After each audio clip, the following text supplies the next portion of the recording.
والسلام على سيد المرسلين وعلى آله وأصحابه وأهل بيته وأولياء أمته أجمعين. قال الله تبارك وتعالى في القرآن المجيد والفرقان الحميد: فأعوذ بالله من الشيطان الرجيم. بسم الله الرحمن الرحيم. هو الذي بعث في الأميين رسولا منهم يتلو عليهم آياته ويزكيهم ويعلمهم الكتاب والحكمة. آمنت بالله ورسوله وصدق الله المولانا العظيم. ولی عہد خانقاہ منعمیہ پنڈ شریف عزیز گرامی وقار مولانا سید شاہ فیضان الہدیٰ سبحان اللہ سبحان اللہ منعمی شاکری قمری احسانی رضوانی صلی اللہ تعالی دیگر مشائخ کرام نمائندگان خانقاہ و درگاہ اور جملہ سامعین و حاضرین و ناظرین، اس سے قبل کے چند جملے اس تاریخی موقع پر، اس اہم موقع پر، اس یادگار موقع پر، اس روحانی ماحول میں، اس عرفانی ماحول میں، اس علمی ماحول میں، اور ایک ایسے ماحول میں جہاں غم اور خوشی آپس میں گلے مل رہے ہیں، کچھ عرض کرنے کی جسارت کی جائے۔ آئیے ہم اور آپ مل کر ایک بار بارگاہ رسالت میں اپنی غلامی کے اظہار کے لیے حضوری کے احساس کے ساتھ درود پاک پیش کرنے کی سعادت حاصل کریں۔ اللہم صلی علی سیدنا و مولانا محمد وعلی آل سیدنا و مولانا محمد بعدد كل ذرة ألف مرة وبارك وسلم۔ کسی بھی خانقاہ کے لیے، اور چونکہ خانقاہوں کی خدمات دنیا کے ایک ایک مخلوق سے جڑی ہوتی ہے، پوری دنیا کے لیے یہ موقع بہت اہم ہوتا ہے۔ خانقاہوں کا ایک کردار یہ ہے کہ وہ صرف خانقاہ والوں کے لیے نہیں ہوتے، جو نہ مانے وہ بھی میرا ہے، جو انکار کرتے وہ بھی میرا ہے، جو تکرار کرتے وہ بھی میرا ہے، جو منہ پھیر لے وہ بھی میرا ہے، جو اینٹ جائے وہ بھی میرا ہے۔ اس لیے خانقاہوں کا یہ دن سب کے لیے اہمیت کا ہوتا ہے، اس لیے کہ جو سب کو میرا کہہ سکے اس کی جگہ خالی نہیں رکھی جاتی ہے، اس جگہ پر لا کر بٹھا دیا جاتا ہے جو سب کو اپنا سکے۔ پھٹا دامن دیکھے دامن کو رفو کر دے، داغ دیکھے تو اپنے رنگ میں رنگ دے کہ داغ غائب ہو جائے، گھرا ہوا دیکھے اپنے طرف اس کا قبلہ بھی ہو جائے۔ اس لیے آج کا دن پوری دنیا کے لیے تاریخی ہوتا ہے۔ آج جسے بٹھایا جاتا ہے وہ کسی کا نہیں، سب کا ہو جاتا ہے۔ اور آج کا دن اس لحاظ سے بھی بڑی اہمیت کا ہے کہ ایک صاحب خدمت مخدوم وقت دنیا سے رخصت ہو گیا، بھلا اس سے بڑا غم کیا ہو سکتا ہے؟ ہم سب کو خدمت کی ضرورت ہے، ہم سب کو اس بات کی ضرورت ہے کہ کوئی اپنے پن کے ساتھ میری طرف دیکھے اور ہاتھ بڑھائے، اور وہ دنیا سے چلا گیا۔ اس سے بڑا غم کیا ہو اور اس سے بڑا دکھ اور کیا ہو؟ قیامت ٹوٹ پڑی۔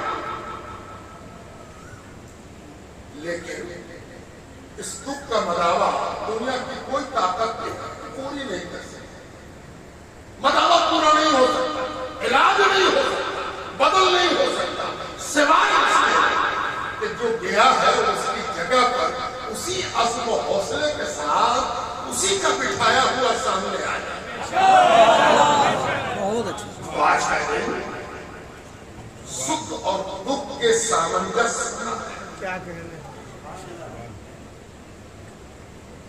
اور آج اس تاریخی موقع پر آپ کو کئی بار تازہ کرتا آپ سب جانتے ہیں ہم لوگوں کا کام صرف اتنا ہوتا ہے کہ گرد پوچھ صاف کر دیا جائے.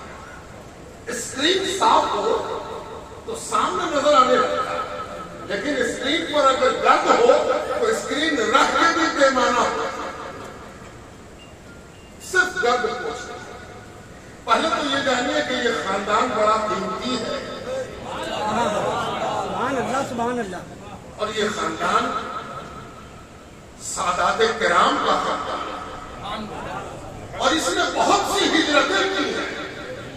انہوں نے ہجرت سیکھی تھی, ہجرت کا مرتبہ جانا تھا, ہجرت کی قدر و قیمت جانا تھا. تو وہ ہجرت نہیں جس کو تاریخ میں پڑھایا گیا ہے, وہ ہجرت جو اس تاریخی ہجرت کے نتیجے میں کئی ہجرتیں تاریخ میں درج کرائیں. کہاں سے چلے, کہاں کہاں گئے, کہاں کہاں رہے, انتہا یہ کہ اس 12 گاوے میں پہنچ گئے. یہ 12 گاواں ہے اور یہ وہ 12 گاواں ہے جس سے پتہ نہیں کتنا گاواں پیدا ہو گیا. صوفی ہمیشہ برکت کا سبب بنتا ہے, موجب برکت ہوتا ہے. وہ جدھر جائے گا برکت پھیلائے گا. لوگ جھولی لے کے آتے ہیں, سرکار سب ہے برکت نہیں ہے. باتیں اسی لیے ہے کہ ذرا ہاتھ رکھ دیجیے تاکہ جو ہے اس میں برکت کا ظہور ہو جائے. یہ 12 گاواں بھی صوفیوں کا بسایا ہوا ہے. ایک تو مخدوم شعیب ہے, فردوسی سلسلے کے نام پر مخدوم شعیب فردوسی رحمت اللہ تعالی علیہ. آپ سب جانتے ہیں انہی کی وجہ سے یہ ضلع شیخ پورا کہلاتا ہے. ایک شیخ آیا نہیں کہ شیخ کی پوری فصل لگا گیا. شیخ پر شیخ, یہ جتنے بیٹھے ہوئے دائیں بائیں یہ سب شیخ ہے نا. ان کی شیخوخیت دنیا فائدہ اٹھا. اللہ ان شیوخ پر سلامت کرتا. دوسرے بزرگ ہیں احمد جاجمیری. جاجمیری سادات کی بستیاں ہیں. کہاں جاجمیر, کہاں یہ 12 گاواں, کہاں سے چل کے آئے اور کیسی برکت پھیلائی. اور تیسرے بزرگ ہیں مخدوم شمس الدین حقانی جو بلوری میں آپ کا مزار مبارک ہے. پتہ نہیں آپ کو علم ہے کہ نہیں کہ جس کو آپ گدی پر بٹھا رہے ہو اور جس کی یہ گدی ہے وہ مخدوم شمس الدین حقانی سے اپنی نسبی جزئیت رکھتے ہیں. مخدوم شمس الدین حقانی یہ زاہدی سلسلے کے بزرگ ہیں. اور مخدوم جہاں شیخ شرف الحق والدین احمد یحییٰ بلیری کے معاصر ہیں, کنٹمپرری ہیں, سمکالین ہیں. اور ان سادات میں سے ہے جو سادات بلخیہ کہلاتا ہے. حضرت سیدنا ابراہیم ادہم بلخی کی اولاد میں سے. ہجرت میں نے آپ سے کہی تھی کہاں سے کہاں ہجرت کرتے کرتے بروی میں آئے. بروی میں حضرت کے جد اعلیٰ سید شاہ نور الحسن رحمت اللہ تعالی علیہ نے خانقاہ فریدیہ کو رونق بخشا. اس خاندان کا ماضی خانقاہ فریدیہ ہے, یعنی یہ بنیادی طور پر چشتی سلسلے کی خانقاہ کا آفشوٹ, خانقاہ سے نکلی ہوئی وہ شاخ ہے جس کی اصل چشتی ہے فریدیت. اور حضرت نور الحسن نے کچھ اختلاف دیکھا تو اختلاف میں پڑھنے کے بجائے ہجرت کیا. اور یاد رکھیے صوفیہ جب بھی ہجرت کرتے ہیں تو ان کی نیت یہ ہوتی ہے کہ غلبے کا حصول ہو. اس لیے کہ سرکار دو عالم کی سنت یہ ہے کہ ہجرت ہوئی غلبہ ملا. ہجرت غلبے کا سفر ہے, مغلوبیت سے غلبہ بردی سے چلے آئے پنڈ میں حضرت سید شاہ نور الحسن اس خاندان کے بانی ہیں، اور پنڈ کو دنیا کے نقشے پر لانے والے سید شاہ نور الحسن فریدی ہیں، اور شاہ نور الحسن کے اولاد حضرت سید شاہ شمس الدین حسین رحمت اللہ تعالی علیہ ایک ساتھ گزری، جنہوں نے خانقاہ مرمیہ میتن گھاٹ جا کر حضرت سید شاہ عزیز الدین حسین رحمت اللہ تعالی علیہ جو فاضل بریلوی مولانا شاہ احمد رضا خان قدس سرہ العزیز کے ممدوح ہیں، معاصر ہیں، ان سے بیٹھا۔ اس خاندان میں پہلی منہمیت شمس الدین حسین رحمت اللہ علیہ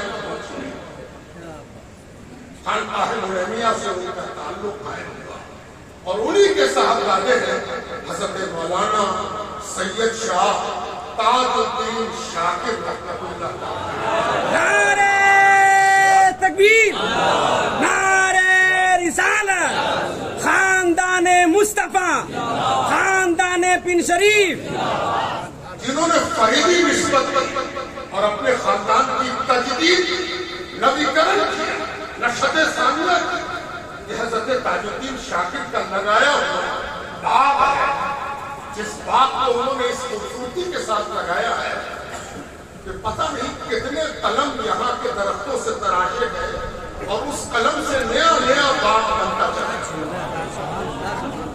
تاج الدین شاکر رحمت اللہ علیہ نے اپنے والد کی منہمی نسبت کو تقویت دینے کے لیے ایک نظر ڈالی کہ میرا حصہ کیا ہے۔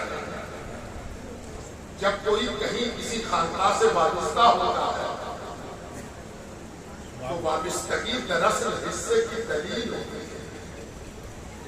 آپ نے سنا ہوگا کہ دانے دانے پر لکھا ہے کھانے والے کا نام، یہ عموماً اس کو چھوٹا کر کے لوگ رکابی تک محدود کرتے ہیں۔ جو رکابی میرے سامنے میرا نام لکھا ہوا ہے، خانقاہ اس کو رکابی سے اٹھا کے دنیا اور آخرت کی نعمت کی رکابی بنا دیا۔ کیا تو صرف چاول دیکھتا، دال دیکھتا، روٹی دیکھتا؟ ارے دنیا کی جتنی نعمت ہے، جو کچھ تجھ کو ملی ہے، وہ کسی کے پاس ہے؟ تیرا نام دیکھ کے وہ انتظار کر رہا ہے، تیرے انتظار میں ہو، تو کیا کھوجے گا؟ اسی لیے جب کوئی پکڑ کے کہیں لے جائے، چلو چلو چلو چلو یہاں ایسا ہو کیا پتہ نہیں پکڑ کے کہاں لے جاتا ہے۔ اگر میرے نام کا دانا ہے تو یا تو ہم دانے تک پہنچ جائیں گے یا دانا ہم تک پہنچ جائیں گے۔ مخدوم میں جہاں شیخ شرف الدین احمد یحییٰ مدنی رحمت اللہ علیہ جب اپنے پیر کی خدمت میں گئے تو وہ پیر کو جانتے نہیں تھے، گئے تھے نظام الدین اولیاء کی خدمت میں، محبوب الہی کی خدمت۔ محبوب الہی نے ایک نظر ڈالی تو اللہ کے باورچی خانے کا جو قطب ہوتا ہے وہ جانتا ہے کہ اللہ نے آج کا کھانا کس کے نام کا پکوایا ہے۔ تو خواجہ نظام الدین اولیاء نے مخدوم میں جہاں کو دیکھا اور کہا سی مرویز نخیل دام مانیز، یہ تو شتر مرغ ہے، سی مرغ ہے، میرے دام کا، میرے پنجڑے کا، میرے جان کا، میری قسمت کا نہیں ہے، اس کا کھانا میرے یہاں نہیں ہے۔ تو کہا ذرا پان لے آؤ، پان کا تشت لا، تو تشت میں پان لا کے پیش کیا۔ پان دو خوبیوں کا حامل ہے خانقاہ کی لغت میں۔ کسی اور لغت سے خانقاہ کا معنی نکالا جائے تو سوائے گمراہی میں کچھ اور نہیں ہوتا۔ خانقاہ کی اپنی لغت ہے، اپنا لیکسیکون ہے، اپنا شبد کوش ہے۔ پان سامنے لایا گیا تو پان کا پہلا مطلب صوفیوں کے یہاں ہے کہ برگ سبز تحفہ درویش، ہرا پتا درویشی پیش کرنا، اس لیے کہ حرم میں زندگی ہے اور زندگی دینا صوفیوں کا کام ہے۔ وہ ہرا پتا پیش کرتے ہیں، برگ سبز تحفہ درویش، درویش اگر کچھ نہیں دے گا تو زندگی کی علامت کے طور پر ہرا پتا دیکھا لے جیسے یہ پتا ہرا ہے زندہ ہے ویسے ہی تو زندہ ہے نا. اور دوسرا مطلب یہ ہوتا ہے کہ پان صوفیوں کے ہاں رخصت کی نشانی ہے. آتے کے ساتھ پان نہیں کھلائے, کھاتے کھاتے پان نہیں لائے. آج کل کی اصطلاح میں آج کل تو کہیں فنکشن میں چلے جائیں گے تو اسٹارٹر سے بات شروع ہوئی تو صوفیوں کے یہاں پان اسٹاپر ہے. پان آ گیا کام ختم. مخدوم میں جہاں گئے تھے محبوب الہی کے کام شروع کرتے محبوب الہی نے پان پیش کر دیا یعنی اسٹاپر لگایا. یہ اسٹاپر اس بات کی علامت تھا کہ تم ہو تو بہت قیمتی لیکن میری پتلی کے نہیں ہو تمہارے لیے اللہ نے کوئی اور جگہ مقرر کیا. یہ باتیں میں اس لیے نہیں سنا رہا ہوں کہ کہانی سن لی جائے, میں اس لیے سنا رہا ہوں کہ ذرا اپنے اپنے گریبان میں جھانکیے کہ اللہ نے آپ کو کہاں ڈالا ہے, اللہ نے آپ کو کہاں رکھا ہے. زندہ باد زندہ بہت باب دادا کا نام لیا ہو, بستی کا نام لیا ہو, سات برادری کا نام لیا ہو. ارے جس نے سب ختم کر کے ایک نئی پہچان آپ کو دی وہ آپ کا مرشد ہے, وہ آپ کا پیر ہے, وہ آپ کا شیخ ہے. اس نے سب کاٹنے والی چیز کنارے کر دی ہے نا. اچھا تو کلکتوی ہے, تو اڑیسہ سے ہے, تو ہزاری باغی ہے, تو جھارکھنڈی ہے, تو بہاری ہے, سب کنارے کر ہٹا. اس برادری کا ہے, اس برادری کا ہے, سب کنارے کر ہٹا, سب ہٹا. سن میری ایک الگ پہچان ہے. اب وہ پہچان کیا ہے؟ تو قادری ہے, تو چشتی ہے, تو فردوسی ہے, تو ابو الولائی ہے, تو رضوی ہے, تو منعمی ہے, تو اشرفی ہے. اچھا آپ کہیں گے تو کیا ایک پہچان ملا دی دوسری پہچان دے. آپ کہہ سکتے کہ کیا ہوا بھائی ہم کوئی پہچان رکھتے تھے آپ نے اسے بتا دیا نئی پہچان دے دی. یاد رکھو ہر پہچان میں جھگڑا ہے, ہر پہچان میں کمپٹیشن ہے, مسابقہ ہے, پرتیوگتا ہے. جس پہچان میں کوئی جھگڑا نہیں وہ بزرگوں کی غلامی ہے, وہ بزرگوں کی غلامی ہے, بزرگوں سے تعلق ہے, بزرگوں سے انسیت ہے.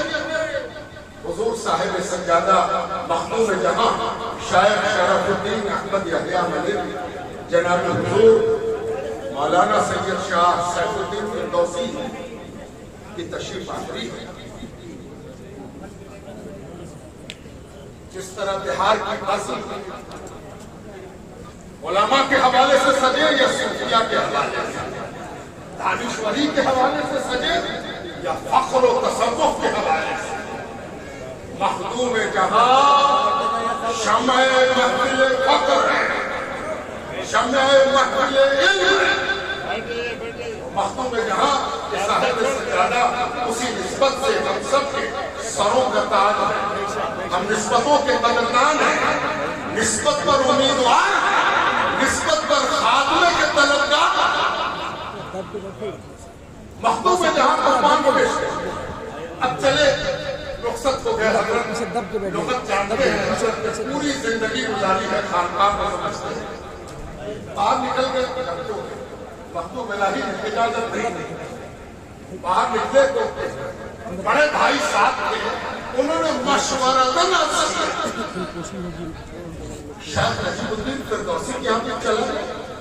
شیخ نجیب الدین فردوسی کی یہاں پہ چلا جاتا. مخدوم جہاں فرماتے ہیں جو دہلی کا روحانی بادشاہ ہے اس نے تو رخصت کر دیا, اب کون قبول ہے؟ توجہ چاہتا ہوں, یہ بھی ایک خاص بات ہے. دیکھیے خانقاہ کی لغت, مخدوم جہاں کہتے ہیں کہ جو دہلی کا روحانی بادشاہ ہے اس نے تو ہمیں مرحوم اور محروم کر دیا. جاؤ اب کون قبول کرے؟ آپ دیکھ سکتے ہو کہ یہ ناامیدی ہے. توجہ رکھیے تو بات سمجھ میں آئے, ذرا لغت سمجھا دو. یہ ناامیدی ہے, انوتیت ہے. کیا کوئی قبول نہیں کرے؟ جی نہیں. صوفی اس کو دوسری نگاہ سے دیکھتا ہے. صوفی کہتا ہے جب تک دل ٹوٹے گا نہیں پروردگار کے ہاں خریداری ہو ہی نہیں سکتی. ایک نبی نے اللہ سے پوچھا تھا اے پروردگار تجھے کہاں ڈھونڈے کہاں ملے گا؟ تیری طلب ہے تیری جستجو ہے تیرے لیے دیوانے اے پروردگار کہاں کھوجے؟ جواب آیا وہی آئی اندہ منکسرۃ القلوب ٹوٹے ہوئے دلوں کے پاس. جہاں دل ٹوٹ گیا ہو وہی میں ملتا ہوں. اسی لیے ہوشیار رہا کرو. کبھی کبھی پیر اس زور سے ڈانٹیں گے اس زور سے نکالیں گے یہ بھی اسی لیے بہت دن سے دل کو سلامت رکھے ہوئے چور چور نہیں ہوا. جہاں دل چور چور ہوا رحمت الہی برس مخدوم میں جہاں فرماتے ہیں اب تو ہم قبول کریں دل ٹوٹ اس کا ٹوٹا شاید شرف الدین یحییٰ بھائی نے کہا چلو دیکھ لیتے ہیں. کہا اچھا چلو. جب دل ٹوٹ گیا تو پیر مل گیا. بات ختم کر رہا ہوں مجھے لمبی چوڑی تقریر نہیں کرنی ہے وقت ہو گیا میرا. صرف چند اشارے مقصود تھے وہ کر دیے میں نے. مخدوم میں جہاں جب پیر کی بارگاہ میں پہنچے تو سوچ رہے ہیں کہ اب تعارف ہوگا بات چیت ہوگی تمنا پیش کریں گے آرزو پیش کریں گے.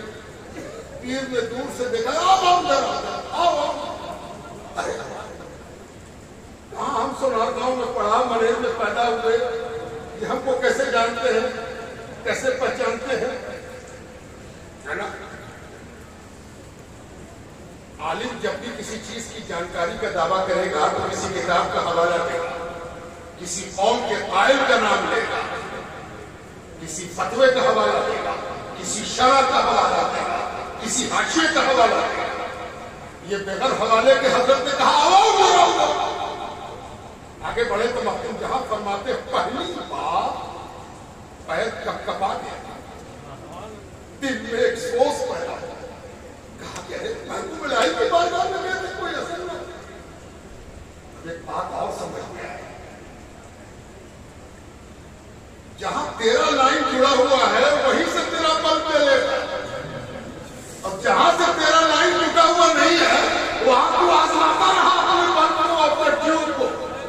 اس لیے یہ بھی دیکھا کرو کہ اگر کسی بارگاہ سے ہم وابستہ ہوئے ہیں تو میرے اندر توانائی روشنائی نور نیکی کا جذبہ محبت کا جذبہ یگانیت کا جذبہ خدمت کا جذبہ بالیدہ ہوا کہ نہیں ہوا. یہ بالیدگی اس بات کی دلیل ہے کہ تیرا کنیکشن نور سے ہو گیا. مخدوم میں جہاں کہتے پیر بھاری ہو گیا دل کاپا لرز گیا. آگے بڑھا شخص نے کہا ہوا ادھر بہترین فوراً بیٹھ اور بیت لے کے فوراً اپنی صندوقچی کھولی اور ایک کاغذ نکالا اور کاغذ نکال کے پڑھایا لو 12 سال سے تمہارا خلافت نامہ لکھا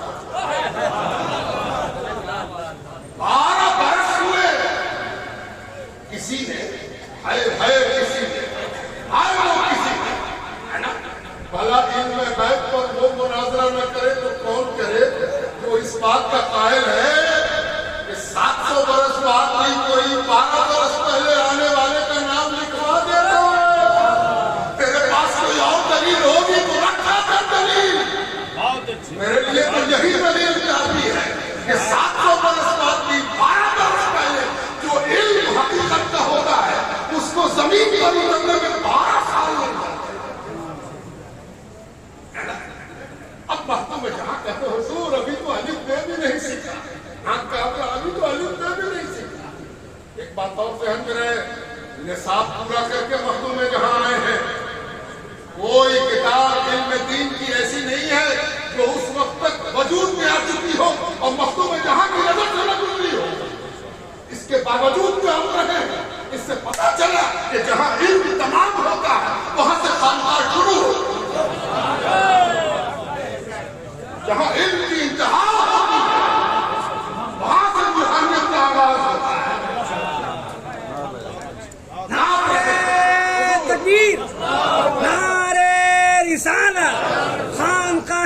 شریف. ابھی تو الف بے بھی نہیں پڑھا. اب ایک تاریخی جملہ سنیے. ساری عقیدے کی کتاب اس جملے میں سمٹ گئی. پیر نے کہا جس نے 12 سال پہلے تمہارا خلافت نامہ لکھوا دیا وہ اب تم سے غافل ہے کہ تم چاہتے ہو کہ کچھ پڑھے لکھے کچھ سیکھے کچھ جانے. ارے خلافت نامہ لو اور جاؤ. جس نے 12 برس پہلے لکھوایا ہے وہ جانتا ہے کہ تم کو کیا چاہیے. فیضان الہدیٰ آج یہاں گدی کو بیٹھے ہیں. اس کی مجال ہے کہ کوئی کسی کو گدی کو بٹھا دے. وہ روحانیت اپنا کام کرتی ہے. وہ کون سی روحانیت تھی جو برگی سے پنڈ لے آئی؟ وہ کون سی روحانیت تھی جو پنڈ سے خانقاہ فریادیہ سملی لے گئی؟ وہ کون سی روحانیت تھی جس نے منیمی خان سجا کر تاج الدین شاکر کو اس کا مالک بنایا؟ وہ تاج الدین کے مالک کو فیضان منیمی کے تم مالک کو. تم کو ایک سلطنت دی گئی, تم کو ایک جاگیر دی گئی. جاؤ تم پڑھو. آپ سمجھتے ہوں گے کہ شیخ نے صرف تاج الدین کو دیکھا تھا. ارے مخدوم جہاں کی تو 27 پیڑھی گزر گئی. مخدوم جہاں کی 27 پیڑھی 27 سے زیادہ رکھی ہے. وہ بڑا کنجوس ہے, وہ بڑا طفل مکتب ہے, وہ بڑا نادان ہے جو اس خلافت کو صرف 1 سال تک محدود دیکھ رہا تھا. ہم کو 27 پیڑھی اسی خلافت نامے میں دیکھ رہے ہیں. ہم نے تاج الدین شاکر کے خلافت نامے میں فیضان الہدیٰ کو بھی دیکھ لیا. نعرہ تکبیر, نعرہ رسالت. الحمدللہ میں نے اس خانقاہ کی کئی پیڑھیاں دیکھی. حضرت مولانا سید شاہ قمر الہدیٰ رحمت اللہ تعالی علیہ جو حضرت تاج الدین شاکر کی وہ شکل و صورت بن کر سامنے آئے کہ ایک طرف روحانیت کے بادشاہ, دوسری طرف کوئی علمی اشکال ہو, مسئلہ ہو, استفتاء ہو. حضرت مولانا قمر الہدیٰ دونوں سمندر کے ایک جگہ ملنے کا نام. شریعت اور طریقت جہاں جا کے آنکھیں مارتے ہوئے 2 سمندروں کا سنگم بن گئے, اس کا نام مولانا قمر الہدیٰ مولوی ہے. نعرہ تکبیر, نعرہ رسالت. شہزادہ رسول, خاندان مصطفیٰ, اولاد غوث اعظم حضور سید شاہ قمر الہدیٰ. اور اسی حوالے سے میں ایک بات اور یاد دلا دوں, اس خانقاہ کا اصلی نام خانقاہ منیمیہ ہے. یہ سب نسبتیں ہیں جو آپ بول رہے ہیں, شاکریہ, قمریہ, احسنیہ, رضوانیہ. اللہ فیضان کو لمبی عمر دے. ایک دن آئے گا جب ہم بھی نہیں ہوں گے, آپ بھی نہیں ہوں گے. اللہ آپ کو سلامت رکھے کہ لوگ کہیں گے یہ خانقاہ فیضانیہ جس میں پھل پر پھل لگا. اور یاد رکھیے سیب کے درخت میں آلو نہیں لگتا. آپ نے کبھی دیکھا کہ درخت سیب کا ہو اور آلو لگ جائے؟ آلو کہاں سے لگا کہ سیب کے پیڑ سے؟ ارے سیب کے پیڑ کا نام ہے خانقاہ تاج الدین شاکر. اور اس کے جس سیب کو آج ہم پیڑ کی طرف دیکھتے اسی حوالے سے یاد کر رہے ہیں, اس کا نام ہے فیضان الہدیٰ. تکبیر,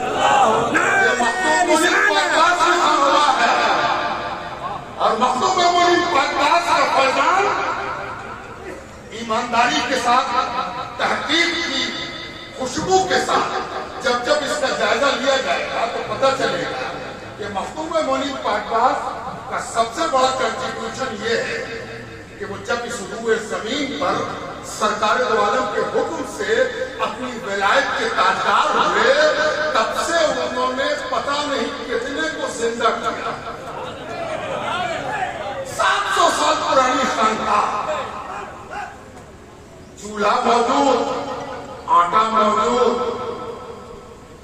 باورچی موجود, عملہ موجود, پیر موجود, سلسلہ موجود, خانقاہ موجود, لیکن چولہا گرم نہیں. اس چولہے کو گرم کرنے والے کا نام ہے محبوب معین عباس. چولہا گرم ہو گیا, روٹیاں پکنے لگی, مجمع لگنے لگا, دسترخوان بچھنے لگا, آتے گئے کھاتے گئے, آتے گئے کھاتے گئے. یہ خانقاہ منعیہ محبوب معین عباس کا فیضان یہاں پہ بڑھا. یہ فیضان الہدی امین فیضان منعیہ. اللہ ان کو سلامت رکھے, کامیاب و بامراد رکھے. میں کبھی سوچتا ہوں یہ محبوب معین عباس کے فیضان کا عالم وہی ہے کہ کہاں کھولے ہے گیسو یار, کہاں کھولے ہے گیسو یار, خوشبو کہاں آتا پنڈ میں آ کے لگتا آتا محبوب معین عباس کے پاس آتا. معمولی معاملہ نہیں ہے اس خانقاہ. اس خانقاہ نے ہر محاذ کو کام کیا ہے. جیسے آؤ ویسے سنو. استفتاء لے کے آئے ہو تو فتویٰ لے کے جاؤ. سبحان اللہ. ٹوٹا دل لے کے آئے ہو تو قرب الہی کا مزہ لے کے جاؤ. محروم آئے ہو تو بامراد جاؤ. گمراہ آئے ہو تو ہدایت لے کے جاؤ. یہاں تو خدا رہتا ہی, یہاں سے نہ ہدایت بچے گی تو کہاں سے بچے گی؟ یہ تو پشت کا ہوتا ہے نا. یہ مر کے جو ہوتا, یہ مر کے جو ہدایت ہے. یاد رکھیے آپ ایک بڑے تاریخی موقع کے گواہ بن رہے ہیں, شاہد بن رہے ہیں, اور آج کی تاریخ میں آپ کو خوب دعا بھی کرنی چاہیے. میں اپنی بات ختم کرتے ہوئے جس کو میں نے سرخی بنائی, ذرا اس آیت کریمہ تک آپ کی اس حوالے سے رسائی کرا دوں. جس طرح کسی درگاہ کا خادم آپ کو پہنچنے کے بعد آپ کو درگاہ تک پہنچاتا ہے. آپ تو پہنچے ہوئے ہیں, میرا کوئی کنٹریبیوشن نہیں, بس صرف یہ کہ خادم کی حیثیت دکھائی. هو الذی بعث فی الأمین, وہی اللہ ہے. ہائے ہائے ہائے, ابھی تک اللہ کی جلوہ سمانی آپ نے بہت کچھ سنی ہوگی, جانی ہوگی, دیکھی ہوگی, پوچھی ہوگی. رحمان ہے, رحیم ہے, کریم ہے, ستار ہے, غفار ہے. ذرا لرس کے کہیے قہار ہے, جبار ہے. لیکن آج جلوہ سمانی دوسری ہے. هو الذی بعث فی الأمین. مکے والوں کے درمیان, نبی کو نہ پہچاننے والوں کے درمیان, کتاب سے محروم رہنے والوں کے درمیان اسی اللہ نے ایک نبی بھیجا ہے. کاہے کو بھیجا ہے؟ یتلو علیہم آیاتی. اب دیکھیے خانقاہ کا نصاب بتایا, یہ نصاب خانقاہ ہے, یہ خانقاہ کا سلیبس ہے, یہ خانقاہ کا مینیفیسٹو ہے. اس کو کہتے ہیں خانقاہ. یتلو علیہم آیاتی. آپ کہیں گے نبی کی صفت ہے, خانقاہ کا مینیفیسٹو کیسے ہے؟ تو صفات نبی, اور صفات میں نے کہیے تو کہیے کہ جس منصب پر نبی کو فائز کیا جاتا ہے اس کے منصب کے تقاضے ہیں. کاہے کو نبی بھیجا؟ نبی بھیجنے کا مقصد کیا ہے؟ نبی بھیجنے کا ٹارگٹ کیا ہے؟ نبی بھیجنے کا نشانہ کیا ہے؟ اللہ تعالیٰ فرمایا پہلا نشانہ یہ ہے کہ میری نشانی سنائے گا, میری نشانی دکھائے گا, ہے نا, نشانی دکھائے. یہ کس کا کام ہے؟ نبی کا. اچھا, اور دوسرا کام کیا ہے؟ وَيُزَكِّيهِمْ. جو اس کے پاس آوے گا وہ کئی قسم کے گرد سے اٹا ہوگا. ظاہری گرد تو یہ ہوگی کہ سفر کر کے آیا, پنڈ پہنچا, گردے سے بھرا ہوا ہے. سرکار دو عالم صلی اللہ علیہ وسلم اپنے جسم مبارک پر جو چادر رکھتے تھے, آنے والے کو دیکھتے اور ایسے چادر اتار کے منہ پھینکتے اور کہتے منہ پوچھ لے, بچھا کے بیٹھ گئے. وہی وہ سختی ہی کی ایک ظاہری بدل لی ہے نا. نبی ظاہری گرد پوچھ دیتا ہے, وہی وہ سختی ہی. اور کچھ گندگی تیرے اندر ایسی ہے کہ کچھ کو وضو سکھانا ہوگا, غسل سکھانا ہوگا, تیمم بتانا ہوگا. وہ کون بتائے گا؟ وہ بھی نبی بتائے گا. اور کچھ گندگی ایسی ہے کہ اگر وہ نہ نکالی جائے تو تو بظاہر مومن اندر سے منافق رہے گا، تو تیرے دل کو بھی دھونے پوچھنے کی ضرورت ہے، وہ بھی نہیں کرے گا۔ بھائیو زکی یہ نبی ستھرا بناتے ہیں، صاف کرتے ہیں، دھوتے ہیں، پوچھتے ہیں، چمکاتے ہیں، آئینہ بناتے ہیں، چمکا کے عجیب لذت پیدا کرتا ہے۔ جب تک تو آئینہ نہ بنے گا تو اس کو دیکھے گا کیسے؟ اس کو دیکھنے کا کوئی طریقہ نہیں، اس سے نہیں دیکھا جا سکتا۔ اس کے لیے آئینہ چاہیے، تب آئینے میں نظر آئے گا۔ وَيُزَكِّيهِ وَيُعَلِّمُهُ الْكِتَابَ وَالْحِكْمَةَ، تیرے آگے کتاب اور حکمت کا سبق دے گے۔ اب بات ہے کہیں آپ بیان کیا، بس اتنا ہی سا بیان کرنا ہے کہ اس میں اللہ تعالیٰ نے جو صیغہ استعمال کیا وہ مضارع کا ہے۔ ایک عجیب بات ہے، دنیا کی ہر زبان میں 3 قسم کا زمانہ ہوتا ہے، حال، ماضی، مستقبل۔ ماضی، حال، مستقبل، لیکن عربی میں غضب ہو گیا، حال اور مستقبل کو ملا کے مضارع بنا۔ مضارع اس کا مفہوم یہ ہوا کہ نبی آیت سناتے ہیں، سنائیں گے، سناتے ہیں، سناتے رہیں گے، ہے نا؟ تو نبی تو 1400 برس پہلے سنا چکے تو یہ ماضی ہو جاتا۔ فیضان الہدیٰ موجود ہے اس لیے مضارع ہے، نبی کو سنا کے گئے ہیں، وہ بزرگان دین سنا رہے ہیں، نبی کو ستھرا بنائے ہیں، اسی ستھرگی کے اصول پر یہ مشاہد ستھرا بنا۔ اس لیے یہ مضارع کا صیغہ ہے۔ ہم سب خوش نصیب ہیں کہ اپنے زمانے کے شیوخ سے وابستہ ہیں۔ یہ نائب نبی ہے، یہ نبی کی نیابت کی دستار ہے، یہ باپ کے باپ بیٹے کی دستار نہیں ہے، یہ نیابت نبوت کی دستار ہے۔